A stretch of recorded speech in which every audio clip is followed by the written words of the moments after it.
ఈ మధ్య కాలంలో ప్రతిరోజు మనం రెగ్యులర్‌గా వింటున్న ఒకే ఒక వర్డ్ పార్టీ ఫిరాయించడం. అసలు ఈ పార్టీ ఫిరాయించడం అంటే ఏంటి? దీని మీద అసలు కోర్టులు ఏం చెప్తున్నాయి? నిజంగానే పార్టీ ఫిరాయించడం ఒక చట్టబద్ధత ఉందా? లేదంటే గూడా దీని మీద ఎలాంటి యాక్షన్స్ తీసుకుంటారు? గతంలో ఎలాంటి యాక్షన్స్ తీసుకున్నారు దీని మీద? కొంతమంది దీనికి అనర్హత వేటు అనేది నిజంగానే స్పీకర్ తీసుకునే అవకాశాలున్నాయా? ఏ ఏ పరిస్థితుల్లో ఈ ఫిరాయింపులకు సంబంధించి చట్టం వర్తించదు అనేవి ముఖ్యంగా మనం తెలుసుకోవాల్సిన అవసరం ఉంది. అయితే ముఖ్యంగా ఈ ఫిరాయింపులు అంటే ఏంటి అంటే ఈ పార్టీలో అంటే ఒక పార్టీలో గెలిచి ఆ పార్టీలో నుంచి ఇంకో పార్టీలో చేరడం, అక్కడ మంత్రి పదవి రాకపోతే మరో పార్టీలోకి మారడం. ఇటీవల ఎన్నికల సమయంలో ఈ ఊపు అనేది ఎక్కువగా మనకు కనిపిస్తుంటుంది. తెలంగాణ విషయానికి మాట్లాడుకుంటే గనక తెలంగాణలో కూడా బీఆర్ఎస్ పార్టీ అంటే ఒక పార్టీ గుర్తుపైన గెలిచినటువంటి 10 మంది ఎమ్మెల్యేలు అధికారంలోకి కాంగ్రెస్ పార్టీ రాగానే ఇమ్మీడియేట్‌గా కాంగ్రెస్ పార్టీలోకి వెళ్లారు. ఎప్పుడైతే సుప్రీంకోర్టులో కేసు బీఆర్ఎస్ పార్టీకి సంబంధించి కేసు వేయడంతోటి తాము ఇంకా కాంగ్రెస్ పార్టీలోకి వెళ్ళలేదు, బీఆర్ఎస్ పార్టీలోనే కొనసాగుతున్నాము అంటూ కూడా సుప్రీంకోర్టులో ఎమ్మెల్యేలు కూడా అటు దాఖలు చేశారు. అంటే ఒకవేళ పార్టీలో పోటీ చేయడానికి గనక టికెట్ ఇవ్వకపోయినా, రాదు అనే అనుమానం వచ్చినా వెంటనే పక్క పార్టీ కండువాలు వేసేసుకుంటారు. అయితే దేశవ్యాప్తంగా ఇప్పటివరకు ఎన్నో ఫిరాయింపులు జరిగాయి, జరుగుతున్నాయి కూడా. కానీ ఫిరాయింపుల నిరోధక చట్టం ప్రకారం ఎప్పుడూ న్యాయంగా ఇంతవరకు చర్యలైతే తీసుకోలేదు. ఇక అధికార పార్టీ నుంచి ఫిరాయిస్తే మాత్రం స్పీకర్ వెంటనే ఓటేస్తారు.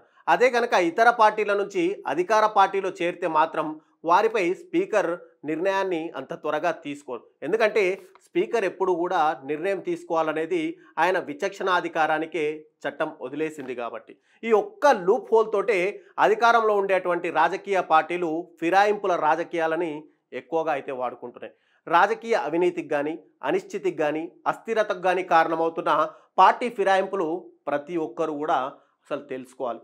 నిజంగా ప్రభుత్వాలను బలోపేతం చేయడానికి సహాయపడుతున్న ఆ ఫిరాయింపుల నిరోధక చట్టం పైన కూడా మనం అవగాహన పెంచుకోవాలి. అయితే మెయిన్గా రాజకీయ నాయకులు పార్టీ ఫిరాయింపులను ఎందుకు చేస్తున్నారు అనేది ముఖ్యంగా మనం తెలుసుకుంటే కనుక కొంతమంది పార్టీ సిద్ధాంతాలతో పనిచేయకుండా అనైతికంగా అవకాశవాదంతో అంటే అధికారం కోసం ముఖ్యమంత్రి పదవో లేదంటే ఇతర పదవులు వస్తాయని చెప్పి పార్టీలు అయితే మారుతుంటారు.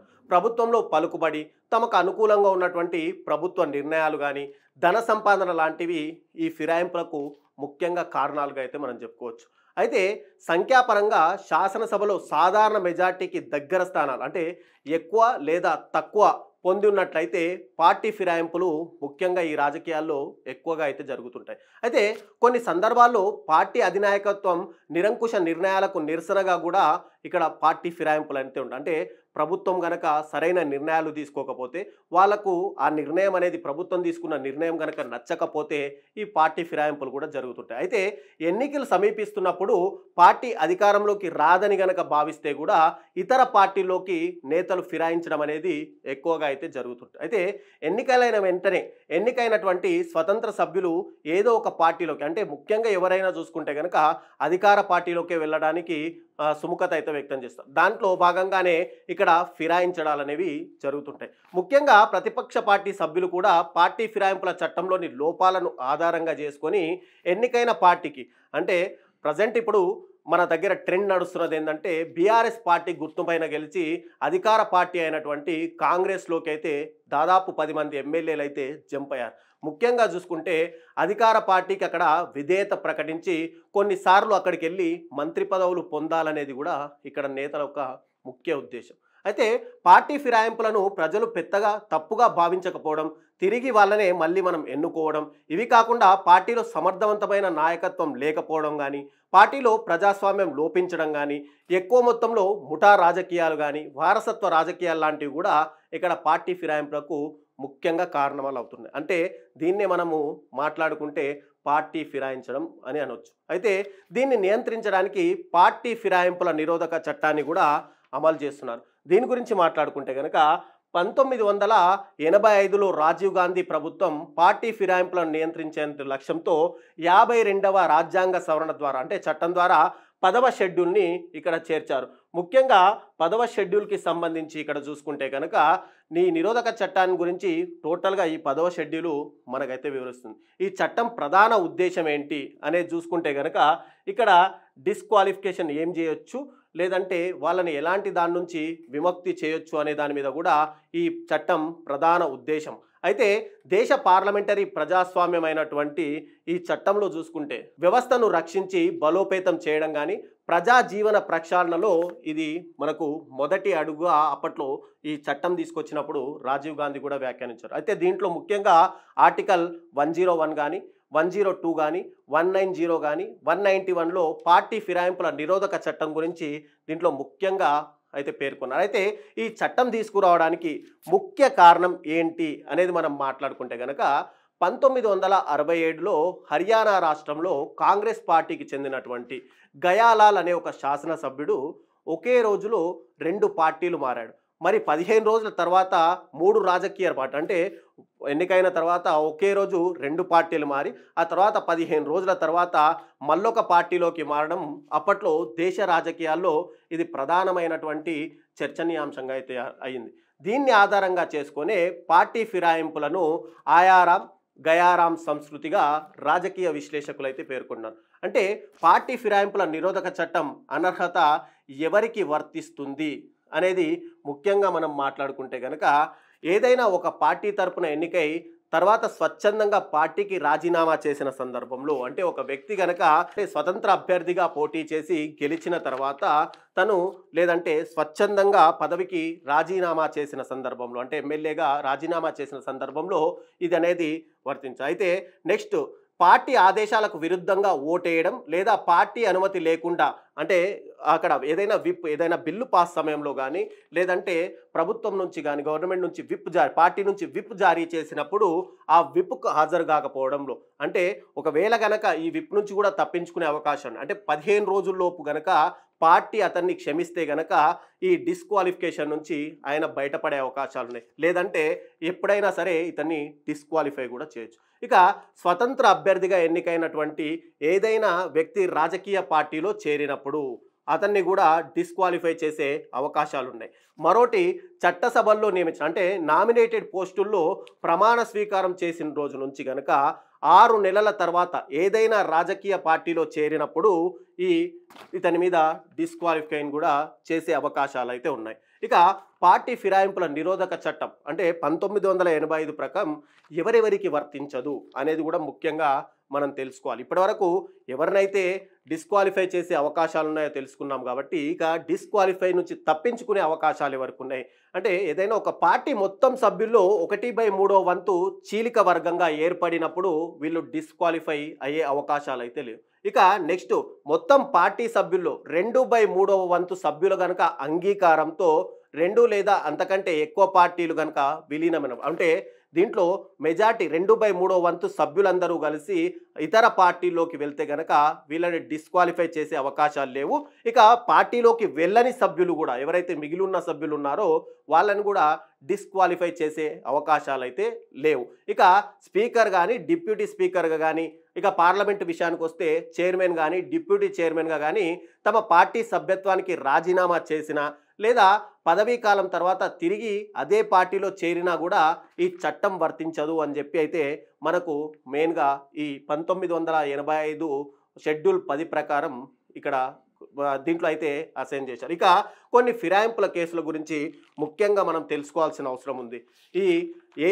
ఎప్పుడెప్పుడు ఏ ఫిరాయింపులు జరిగాయని ముఖ్యంగా కొన్ని ఫిరాయింపుల గురించి మాట్లాడుకుంటే 2019లో కర్ణాటకలో జరిగిన ఫిరాయింపుల గురించి చెప్తే జేడీఎస్ కానీ కాంగ్రెస్ సంకీర్ణ ప్రభుత్వానికి చెందినటువంటి టోటల్గా 17 మంది ఎమ్మెల్యేలు రాజీనామా చేయడంతో కర్ణాటకలోని అప్పటి కుమారస్వామి ప్రభుత్వము పూర్తిగా కుప్పకూలిపోయింది. దీంతో ఫిరాయింపుదారులను ఫిరాయింపుల నిరోధక చట్టం ప్రకారం అప్పుడు అనర్హులుగా స్పీకర్ అయితే ప్రకటించారు. ఇక 2023లో శాసనసభ కాలపరిమితి ముగిసే వరకు కూడా వాళ్ళెవ్వరూ ఎన్నికల్లో పోటీ చేసేందుకు అర్హులు కారు అంటూ కూడా స్పీకర్ అయితే ఉత్తర్వులు జారీ చేశారు. అయితే అంతటితో ఆగకుండా తిరుగుబాటు ఎమ్మెల్యేలు ఈ నిర్ణయాన్ని సవాల్ చేస్తూ ముఖ్యంగా సుప్రీంకోర్టులో ఒక పిటిషన్ వేస్తే కర్ణాటక మాజీ స్పీకర్ వారిని అనర్హులుగా ప్రకటించిన ఉత్తర్వును సుప్రీంకోర్టు కూడా ఇక్కడ సమర్థించింది. ఇదంతా కూడా సరైన నిర్ణయమే అని.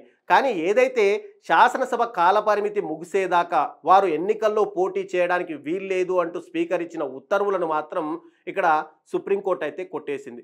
ఒక వ్యక్తి ఇంతకాలం పాటు ఎన్నికల్లో పోటీ చేయకూడదు అని చెప్పే అధికారం స్పీకర్కి లేదు అంటూ కూడా కోర్టు అయితే తెలిపింది. దాంతో ఆ ఫిరాయింపు ఎమ్మెల్యేలు ఉప ఎన్నికల్లో పోటీ చేసేందుకు మెయిన్గా ఇక్కడ మార్గం కూడా సుగమమైంది. ఇక రెండో కేసు గురించి చూస్తే 2020లో రాజస్థాన్ గురించి మాట్లాడితే రాజస్థాన్లో అధికార కాంగ్రెస్ పార్టీ అప్పట్లో 2 వర్గాలుగా చీలిపోవడంతో ఆ రాష్ట్ర ప్రభుత్వం సంక్షోభం ముంగిట నిలిచింది. అయితే రాజస్థాన్ ముఖ్యమంత్రి అయినటువంటి అప్పటి అశోక్ గెహ్లాట్పై ఆగ్రహంగా ఉన్నటువంటి ఉప ముఖ్యమంత్రి సచిన్ పైలట్ తన వర్గానికి చెందినటువంటి ఎమ్మెల్యేలను ఢిల్లీ తీసుకొని వెళ్ళిపోయారు. తర్వాత సచిన్ పైలట్ తన వద్ద మొత్తం 30 మంది ఎమ్మెల్యేలు ఉన్నారని, అశోక్ గెహ్లాట్ ప్రభుత్వము ఇప్పుడు మైనార్టీలో ఉంది అంటూ కూడా అప్పట్లో ఆయన ప్రకటించారు. ఈ సంక్షోభ సమయంలో సచిన్ పైలట్ ప్రదేశ్ కాంగ్రెస్ పార్టీ అధ్యక్షుడిగా కూడా, తర్వాత గ్రామీణాభివృద్ధి శాఖ మంత్రిగా, ఉప ముఖ్యమంత్రిగా కూడా పనిచేస్తున్నారు. అయితే సచిన్ పైలట్ అప్పట్లో బీజేపీలో చేరుతున్నాడని కూడా ప్రచారం జరిగింది. ఇదే సమయంలో రాజస్థాన్ పార్టీ అంటే రాజస్థాన్లోని తమ పార్టీ ఎమ్మెల్యేలందరికీ కూడా కాంగ్రెస్ పార్టీ అప్పుడు విప్ కూడా జారీ చేసింది. జైపూర్లోని ముఖ్యమంత్రి అశోక్ గెహ్లాట్ నివాసంలో ఈ సభ్యులంతా కూడా హాజరు కావాలని విప్ జారీ చేయగా ఈ సభకు ఎమ్మెల్యేలందరూ తప్పనిసరి అని కూడా ఆదేశించింది. అయితే అనంతరం ఈ ఏదైతే అసంతృప్త నేత అయినటువంటి సచిన్ పైలట్ని అటు ఉప ముఖ్యమంత్రిగా ఆ రాష్ట్ర పిసిసి అధ్యక్షుల పదవి నుంచి కూడా కాంగ్రెస్ పార్టీ తొలగించింది. అయితే తాను ఇక బీజేపీలో చేరడం లేదని అప్పుడు సచిన్ పైలట్ ప్రకటించడంతో పార్టీ హైకమాండ్ కూడా పూర్తిగా రంగంలోకి దిగి అక్కడ పరిస్థితిని అయితే చక్కదిద్ది. అంటే ఇక్కడ 2 ఎగ్జాంపుల్గా మాట్లాడుకుంటే ఇప్పుడు మన తెలంగాణ విషయానికి మాట్లాడుకుంటే కనుక తెలంగాణలో కూడా బీఆర్ఎస్ పార్టీ అంటే ఒక పార్టీ గుర్తుపైన గెలిచినటువంటి 10 మంది ఎమ్మెల్యేలు అధికారంలోకి కాంగ్రెస్ పార్టీ రాగానే ఇమ్మీడియట్గా కాంగ్రెస్ పార్టీలోకి వెళ్ళారు.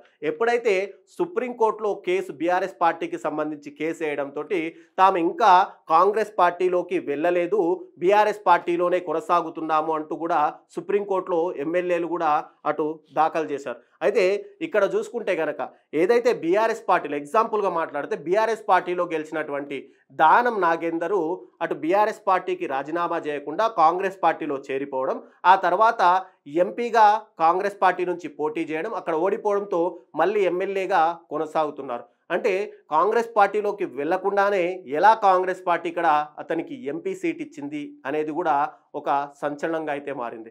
అయితే ఇక్కడ ఈ ఫిరాయింపులకు సంబంధించి టోటల్గా ఈ నిర్ణయాధికారం ఎవరికి ఉంటుంది, ఫిరాయింపుల మీద ఎవరు అసలు నిర్ణయం తీసుకోవాల్సి ఉంటుంది అనేది మాట్లాడితే పార్టీ ఫిరాయింపులకు సంబంధించి ఫిర్యాదులపై ఎగువ సభ అయితే కనుక చైర్మన్కు, దిగువ సభ అయితే స్పీకర్కు ఇక్కడ నిర్ణయాధికారాలు అయితే ఉంటాయి. ఇక న్యాయస్థానాలకు అనర్హతకు సంబంధించిన నిర్ణయాధికారము ఇక్కడ లేదు.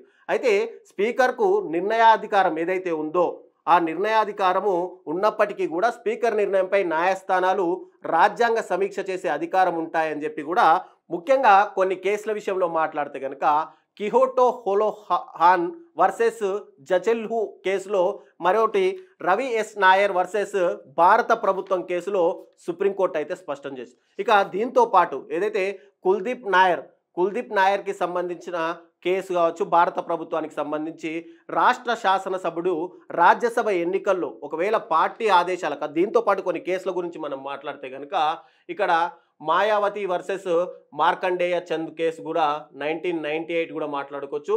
కియోటో హోలోహాన్ వర్సెస్ జచిల్హు 1992 కేసు గురించి కూడా మనం ఒక్కసారి స్క్రీన్ మీద కూడా చూడొచ్చు. అయితే శాసనసభ్యుడు రాజ్యసభ ఎన్నికల్లో పార్టీ ఆదేశాలకు విరుద్ధంగా ఓటేసినప్పుడు 10వ షెడ్యూల్లోని అనర్హత చట్టం వర్తించదని చెప్పి ఇక్కడ స్పష్టం చేసింది. అందుకే రాజ్యసభ ఎన్నికలు, రాష్ట్రపతి ఎన్నికలకు సంబంధించి రాష్ట్ర శాసనసభ్యులకు విప్ జారీ చేసే అధికారము పార్టీలకు లేదు అంటూ కూడా ఇక్కడ స్పష్టం చేశారు.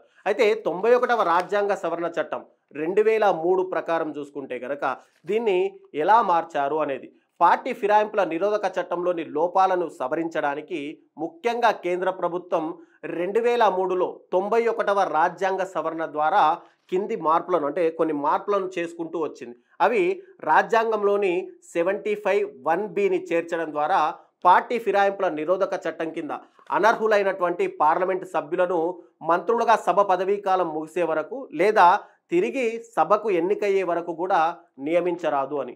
అదేవిధంగా 164(1)(b) ప్రకారం రాష్ట్ర శాసనసభ్యులు అనర్హత పొందితే గనక సభ పదవీ కాలం ముగిసే వరకు లేదా సభ తిరిగి ఎన్నికయ్యే వరకు కూడా మంత్రులుగా నియమించరాదు అంటూ కూడా స్పష్టం చేసింది. ఇక రెండో విషయానికి వస్తే రాజ్యాంగంలోని 361(b) నిబంధనలు చేర్చడం ద్వారా పార్టీ ఫిరాయింపుల నిరోధక చట్టం కింద అనర్హుడైనటువంటి చట్టసభ సభ్యుడిని అర్హత పొందినప్పటికీ నుంచి పదవీ కాలం ముగిసే వరకు లేదా తిరిగి సభకు ఎన్నికయ్యే వరకు కూడా లాభదాయకమైన రాజకీయ పదవుల్లో నియమించరాదు అంటూ కూడా పేర్కొంది. పార్టీ ఫిరాయింపుల నిరోధక చట్టాన్ని సవరించిన తర్వాత కూడా ఫిరాయింపులు జరగడానికి ఇలా వివాదాలు రావడానికి కూడా అనేక కారణాలు అయితే ఉన్నాయి. దాంట్లో కొన్ని చర్చించుకుంటే కనుక పార్టీ ఫిరాయింపుల నిరోధక చట్టాన్ని అమలు చేసే నిర్ణయాధికారం ముఖ్యంగా స్పీకర్కు ఉండడం. స్పీకర్ అధికార పార్టీకి ఇక్కడ అనుకూలంగా పార్టీ ఫిరాయింపులకు సంబంధించిన ఫిర్యాదులపైన నిర్ణయాలు తీసుకునే ఏదైతే కాలం అంటే ఏదైనా సభ్యుడు ఒకవేళ అనర్హత కలిగి ఉంటే కనుక 3 నెలలు లేదంటే కొద్ది కాల పరిమితి అంటే నెల కావచ్చు, 2 నెలలు కావచ్చు, 3 నెలలు పట్టాలి. కానీ ఇక్కడ ఆ సభ్యుడి యొక్క పదవీ కాలం ముగిసే వరకు అంటే కొన్ని సంవత్సరాల పాటు దీన్ని పొడిగిస్తూనే వచ్చారు. కాబట్టి ఈ నిర్ణీత కాల వ్యవధి కూడా ఇక్కడ ముఖ్యంగా అవసరం. అంతేకాకుండా ఏదైతే నిర్ణయాధికారం స్పీకర్కు కాకుండా ఎన్నికల సంఘానికి లేదా స్వతంత్ర సంస్థకు కూడా ఇక్కడ మెయిన్గా అప్పగించాల్సిన అవసరం ఉంది. ఇక రెండోది చూసుకుంటే కనుక ఏదైతే సెకండ్ ఏఆర్సి ప్రకారము టోటల్గా ప్రెసిడెంట్ కానీ గవర్నర్ కానీ లేదంటే ఎలక్షన్ కమిషన్ కానీ ఇందులో ఖచ్చితంగా ఇన్వాల్వ్మెంట్ ఉంటే అంటే స్పీకరు ఏదైతే నిర్ణయం తీసుకోలేదో దాని తర్వాత వీళ్ళ ఇన్వాల్వ్మెంట్ ఉంటే కనుక ఈ ఫిరాయింపులు అనేది ఆగే అవకాశాలు ఉన్నాయి. ఇక ఫిరాయించినటువంటి ఏదైనా 2/3 వంతు చట్టబద్ధం కావడం కూడా ఇక్కడ కూడా ఒక రకంగా అబాస్పాలైతే అవుతుంది. కాబట్టి ఒక పార్టీ మేనిఫెస్టోపై ఎన్నికైన మరో మేనిఫెస్టోలో ఉన్న పార్టీతో విలీనం కావడానికి కూడా మెయిన్గా రద్దు చేయాల్సిన అవసరం ఉంది.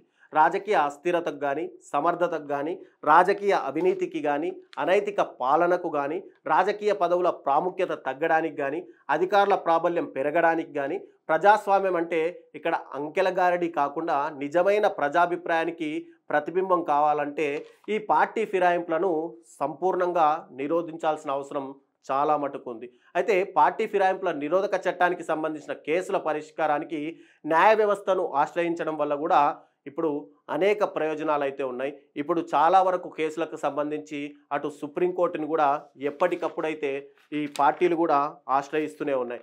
అయితే దీంట్లో మెయిన్గా పార్టీలు దీంట్లో లాభాలేంటి, నష్టాలేంటి, అసలు ఈ ఫిరాయింపుల వల్ల అనేది కూడా మనం తెలుసుకోవాల్సిన అవసరం ఉంది. కాబట్టి ఒకవేళ ఏదైనా శాసనసభ్యుడికి గనక ఆ అధికార పార్టీకి సంబంధించిన సరైన నిర్ణయాలు లేవు లేదంటే అక్కడ అవినీతి జరుగుతుంది అతనికి ఇష్టం లేకున్నా కూడా ఒకవేళ పార్టీ విప్పుని వ్యతిరేకిస్తూ తాను ఓటేయకుంటే అతని పైన ఇమ్మీడియట్గా అనర్హత వేటు వేయడం కూడా ఇక్కడ ఒక అసమంజసం అని చెప్పుకోవచ్చు. ఎందుకంటే ఖచ్చితంగా ఆ పార్టీకి సంబంధించి ఆ వ్యక్తి కొంతమంది కలిసి ఎన్నుకుంటే ఒక ఎమ్మెల్యేగా శాసనసభలో అడుగు పెట్టాడు కాబట్టి తనకంటూ కూడా ఓన్ డిసిషన్ ఉంటే గనక చాలా బాగుంటుంది. కానీ నష్టాలు చూసుకుంటే గనక ఒక పార్టీ పైన ఒక పార్టీ సింబల్ పైన గెలవడానికి ఎంతోమంది కష్టపడి ఆ పార్టీ సింబల్కి ఓటేస్తే తను గెలిచిన తర్వాత ఇతర పార్టీల్లోకి వెళ్ళడం కూడా ఇక్కడ అసమంజసంగా అయితే చెప్పుకోవచ్చు.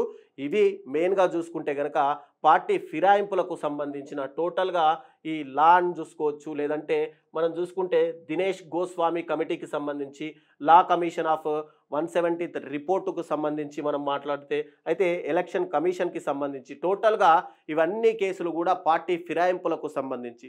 అయితే నిజంగానే పార్టీ ఫిరాయింపులను ప్రోత్సహించడం మంచిదేనా? ఒకవేళ పార్టీ ఫిరాయింపుల్లో స్పీకర్ నిర్ణయం ఏదైతే ఉందో అది కాలపరిమితి అయ్యేంత వరకు వేచి చూడడం కరెక్టేనా? దీని మీద కూడా మీ ఒపీనియన్స్ కింద కామెంట్ బాక్స్లో అయితే రాయండి.